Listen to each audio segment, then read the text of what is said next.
operator!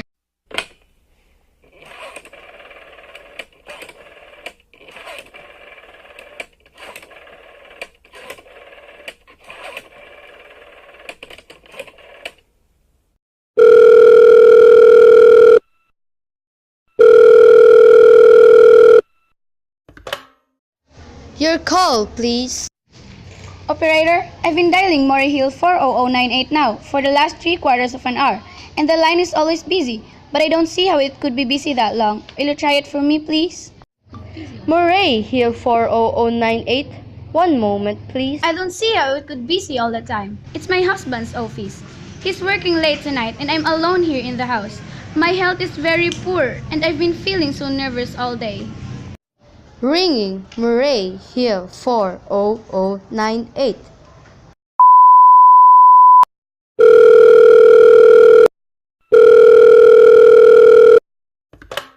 Hello. Hello? Hello? Hello? Hello? Hello? Hello? Hello, George.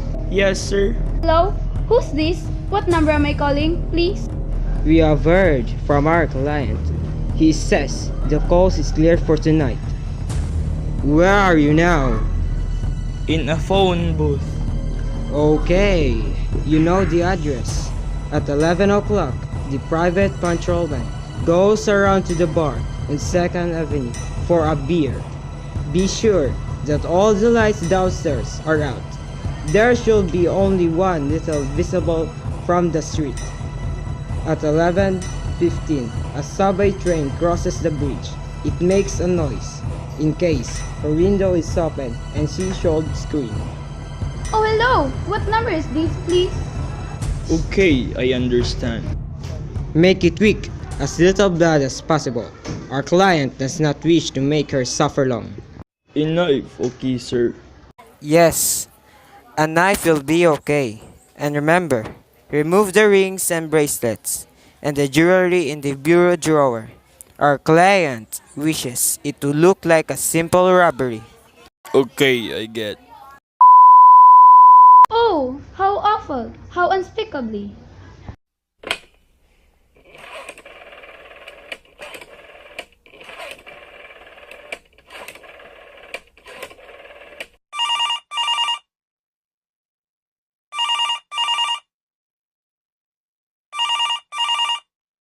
Your call, please. Operator, I've just been cut off. I'm sorry, madam. What number were you calling? Why, it was supposed to be Murray Hill 40098, but it wasn't. But wires must have crossed. I was cut into a wrong number, and I've been just heard the most dreadful thing. A murder, and operator, you'll simply have to retrace that call at once. I beg your pardon, madam. I don't quite... Oh, I know it was wrong number, and I had no business listening. But these two men, they were cold-blooded friends. Some poor innocent woman who was all alone in a house near a bridge. And we've got to stop them. We've got to. What number were you calling, madam? That doesn't matter. Was a wrong number, and you dialed it, and we've got to find out what it was immediately. But madam... Oh, why are you so stupid? Look, it was obviously a case of some little slip of the finger. I told you to try Murray Hill 40098 for me. You dialed it, but your finger must have slipped, and I was connected with some other number. And I could hear them, but they couldn't hear me. Now, I simply fail to see why you couldn't make that same mistake again. On purpose, why you couldn't try to dial Murray Hill 40098 in the same careless sort of way. Murray here 40098. I will try to get it for you, madam. Oh, thank you.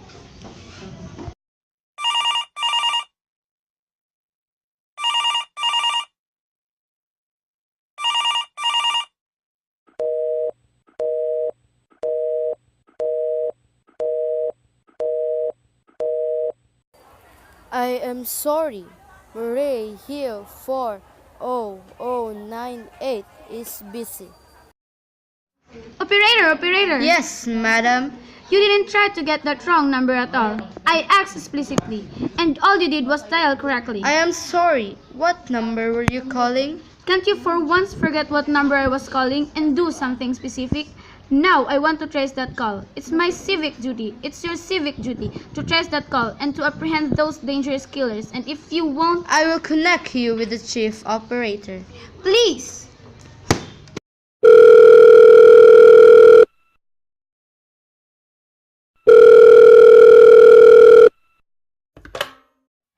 This is the chief operator. Chief operator, I want you to trace a call, a telephone call, immediately. I don't know where it came from or who was making it, but it's absolutely necessary that it be tracked down because it was a murder. Yes, a terrible, cold-blooded murder of a poor innocent woman tonight at 11:15. I see. Can you trace it for me? Can you track down those men? It depends, madam. Depends on what? It depends on whether the call is still going on. If it's a live call, we can trace it on the equipment. If it's been disconnected, we can't. Disconnected? If the parties stop talking to each other, Oh, but of course they must have stopped talking to each other by now. That was at least 5 minutes ago, and they didn't sound like the type who would make a long call. well, I can try tracing it. Now, what is your name, madam? Mrs. Stevenson, Mrs. Albert Stevenson. But listen, And your telephone number? Plaza 42295. But if you go on wasting all this time, And what is your reason for wanting this call traced? my reason? Well, for heaven's sake, isn't it obvious? I overheard 2 men. They're killers. They're planning to murder this woman. It's a matter for the police. Have you told the police? No, how could I? You're making this check into a private call, purely as a private individual. Yes, but meanwhile, Well, Mrs. Stevenson, I seriously doubt whether we could make this check for you at this time just on your say-so. As a private individual, we'd have to make something more official. oh, for heaven's sake, you mean to tell me I can't report a murder without getting tied up in all this red tape? Why, it's perfectly idiotic. All right then, I will call the police. Ridiculous.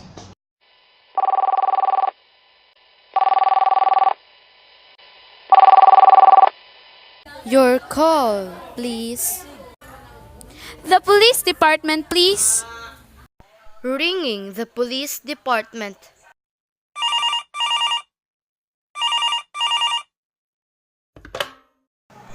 Police Department, Precinct 43, Duffy speaking. Police department? Oh, this is Mrs. Stevenson, Mrs. Albert Smith Stevenson of 53 North Southern Place. I'm calling to report a murder. I mean, the murder hasn't been committed yet. I just overheard plans for it over the telephone, over wrong number that the operator gave me. I've been trying to trace down the call myself, but everybody is so stupid. And I guess in the end, you're the only people who could do anything. Yes, ma'am. It was a perfectly definite murder. I heard their plans distinctly. 2 men were talking and they were going to murder some women at 11:15 tonight. She lived in a house near a bridge. Yes, ma'am. And there was a private patrolman on the street. He was going to go around for a beer on a 2nd Avenue. And there was some third man, a client, who was paying to have their poor woman murdered. They were going to take her rings and bracelets and use a knife. And, well, it's unnerved me dreadfully. And I'm not well. I see. When was all this, ma'am? About 8 minutes ago. Oh, then you can do something? You do understand? And what is your name, ma'am? Mrs. Stevenson, Mrs. Albert Stevenson. And your address? 53 North Sutton Place. That's near a bridge, the Queensboro Bridge. You know, then we have a private patrolman on our street and 2nd Avenue. And what was the number you were calling? Murray Hill 40098. But that wasn't the number I overheard. I mean, Murray Hill 40098 is my husband's office. He's working late tonight and I was trying to reach him to ask him to come home. I'm an invalid, you know, and it's the maid's night off. And I hate to be alone, even though he says I'm perfectly safe as long as I have the telephone right beside my bed. Well, we'll look into it, Mrs. Stevenson, and see if we can check it with the telephone company. But the telephone company said they couldn't check the call if the parties had stopped talking. I've taken care of that. Oh, yes. Personally, I feel the oath to do something far more immediate that drastic than just check the call. What good does checking the call do? If they've stopped talking, by the time you track it down, they'll already have committed the murder. Well, we'll take care of it, lady. Don't worry. I'd say the whole thing calls for a search, a complete and thorough search of the whole city. I'm very near a bridge, and I'm not far from 2nd Avenue. And I know I'd feel a whole lot better if you sent a radio car to this neighborhood at once. And what makes you think that murder is going to be committed in your neighborhood, ma'am? Oh, I don't know. This coincidence is so horrible. Second Avenue, the patrolman, the bridge. Second Avenue is a long street, ma'am. And do you happen to know how many bridges are there in the city of New York alone? Not to mention Brooklyn, Staten Island, Queens, and the Bronx. And how do you know there isn't some little house out on Staten Island, on some little Second Avenue you've never heard about? How do you know they were even talking about New York at all? But I heard the call on the New York dialing system. How do you know it wasn't a long distance call you overheard? Telephones are funny things. Look, lady, why don't you look at it this way? Supposing you hadn't broken in on that telephone call, supposing you'd got your husband the way you always do, would this murder had made any difference to you then? I suppose not, but it's so inhuman, so cold-blooded. A lot of murders are committed in this city every day, ma'am. If we could do something to stop him, we would. But a clue of this kind that's so vague isn't much more use to us than no clue at all. But surely, Unless, of course, you have some reason for thinking this call is phony and that someone may be planning to murder you. me? Oh no, I hardly think so. Why should anybody? I'm alone all day and night. I see nobody except my maid Eloise. She's a big 200-pounder. She's too lazy to bring up my breakfast tray. And the only other person is my husband, Albert. He's crazy about me, adores me, waits on me hand and foot. He's scarcely left my side since I took sick 12 years ago. Well, then, there's nothing for you to worry about, is there? And now, if you'll just leave that rest to us. But what will you do? It's so late. It's nearly 11 o'clock. We'll take care of it, lady. Will you broadcast it all over the city and send out squads and warn your radio cars to watch out, especially in suspicious neighborhoods like mine? Lady, I said we'd take care of it. Just now, I've got a couple of other matters here on my desk that requires my immediate. Oh, idiot! Now, why did I do that? Now he'll think I am fool. Oh, why doesn't Albert come home? Why doesn't he?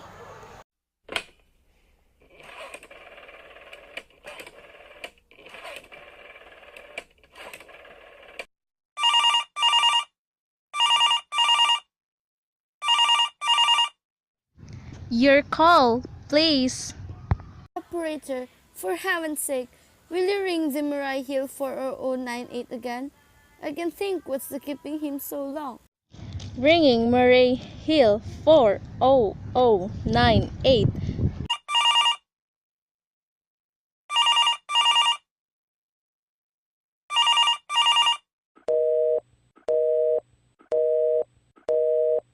The line is busy. Shall I don't hear it!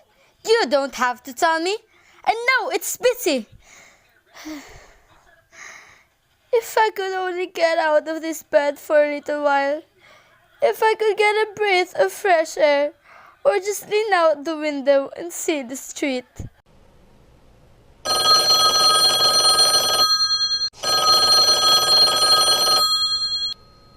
Hello, Albert? Hello, hello, hello, oh, what's the matter with this phone? Hello, hello, hello, hello, oh, for heaven's sake. Hello, hello, hello, oh, for heaven's sake, who is this? Hello, hello, hello.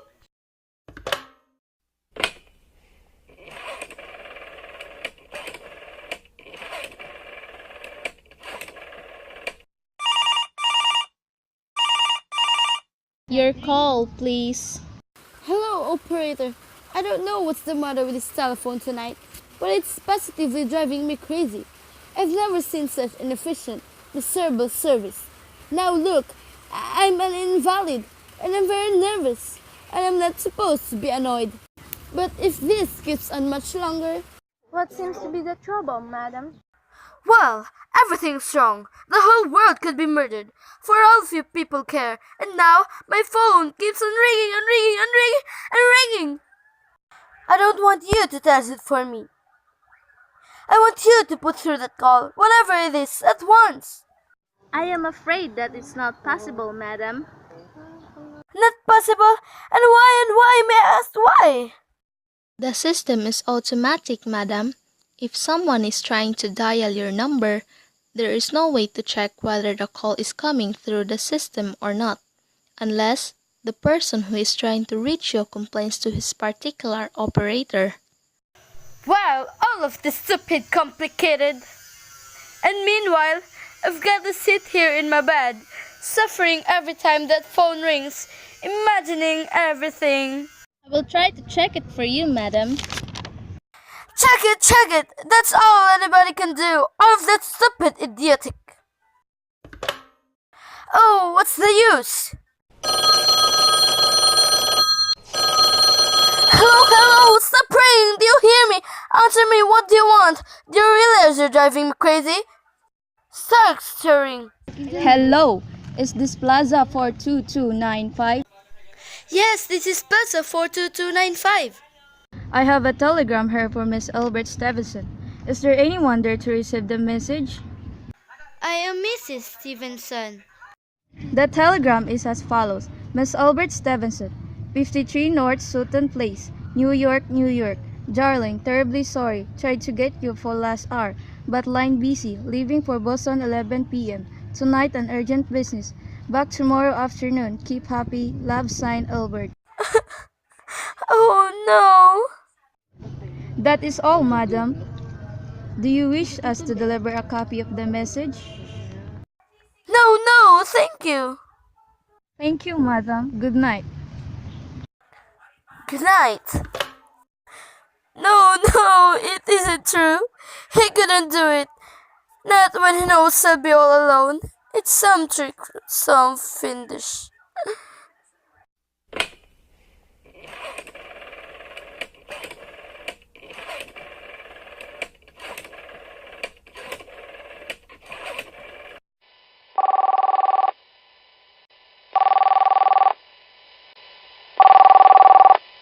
Your call, please. Operator, try that Murray Hill 4009 number for me just once more, please. Ringing Murray Hill 40098.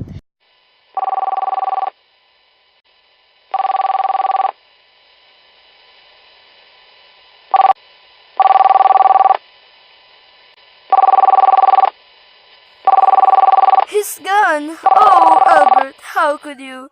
How could you? But I can't be alone tonight. I can't. If I'm alone one more second, I don't care what he says or what the expense is. I'm a sick woman. I'm entitled.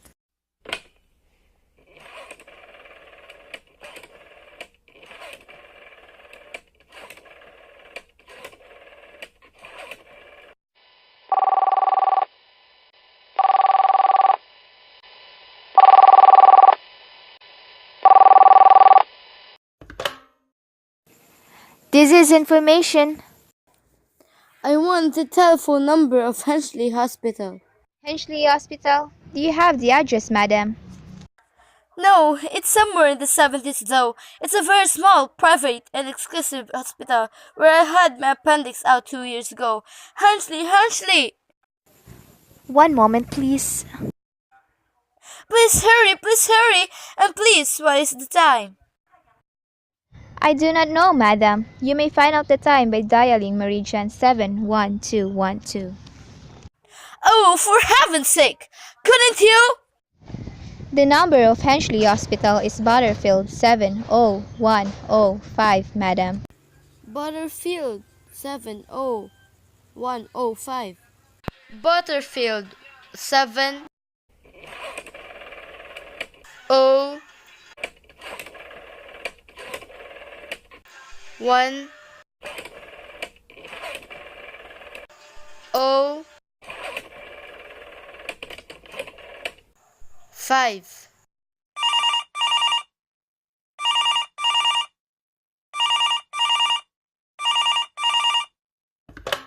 Hensley Hospital. Good evening. Nurse Registry. Who was it you wish to speak to, please? I want the nurse registry at once. I want a trained nurse. I want to hire her immediately for the night. I see. And what is the nature of the case, madam? Nerves! I'm very nervous. I need soothing and companionship. My husband is away and I'm... Have you recommended to us by any particular doctor, madam?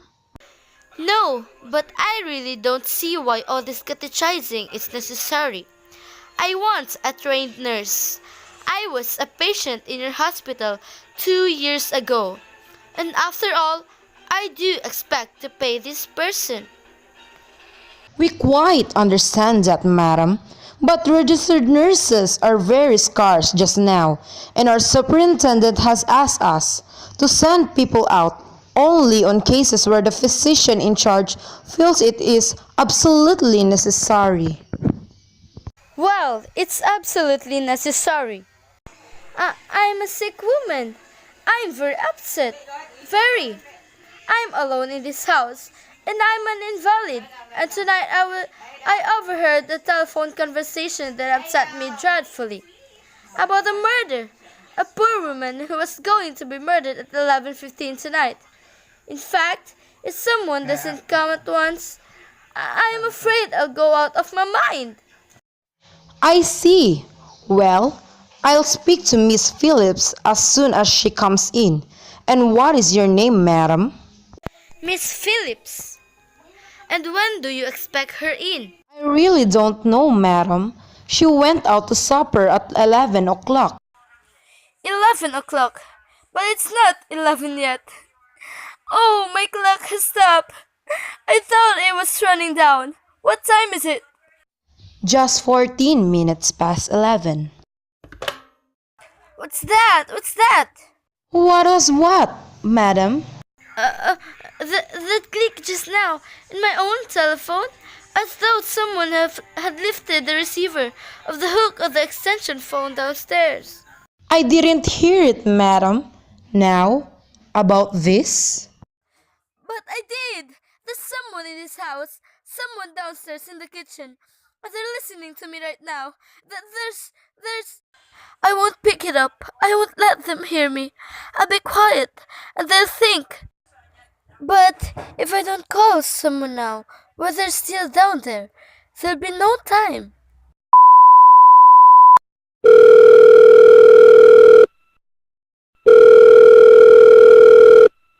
Your call, please. Operator, I'm in desperate trouble. I Cannot hear you, madam. Please speak louder. don't care. There's someone listening. Can you hear me now? Your call, please. What number are you calling, madam? You've got to hear me. Oh, please. You've got to help me. There's someone in this house. Someone is going to murder me. And you've got to get in touch with the... Oh, there it is. He's put it down. He's put down the extension. He's coming. He's coming. He's coming upstairs. Oh, there it is. He's put it down. He's put down the extension. He's coming. He's coming. He's coming upstairs. Give me the police department. The police department. The police.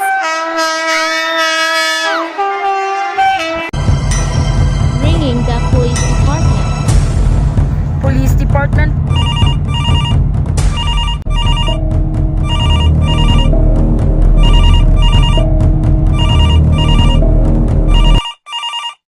Police Department, Precinct 40, Duffy speaking. Police Department, Duffy speaking.